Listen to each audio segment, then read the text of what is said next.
Good evening everybody, I'm Pierre Roberge, the Daily Trader. It is February 8th and we are going to take a look at Palantir stock from a technical analysis perspective.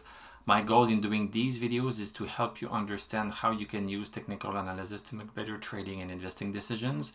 But I am not a financial advisor, so please do your own research and make your own decisions. So Palantir, we closed up 17 cents, 1.31%, closed at 13.15, up 1 cent. What does this mean? Let's look at the chart.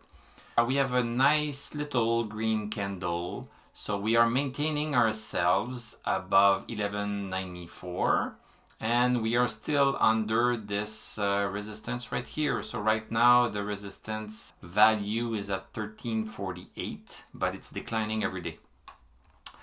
Nothing special to say. The stock is just going sideways, still caving in under that resistance, but it won't last for long because within 4 or 5 days, the stock will have to make a decision.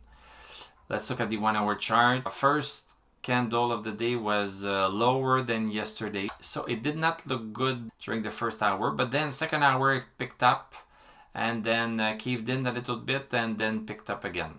On the hourly chart, we see that we are getting very close to this resistance and we have a stochastic at 67. This is usually good enough to see the stock launch a little bit.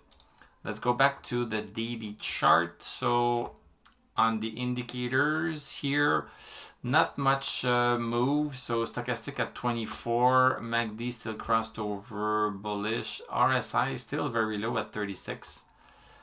And DMI extremely bearish. It's going to take a while to see some trend changes for the daily chart because everything is really low, so it might take a couple of weeks before we see something, unless we have a really huge move here for the earnings call on February 17th. So that's one catalyst that can make this stock move. So thank you very much for watching. Thank you for liking, commenting, subscribing. You can become a YouTube member. You can click on my TradingView affiliate link. I'm going to wish you a great evening. We are going to talk tomorrow and I'm going to tell you à la prochaine.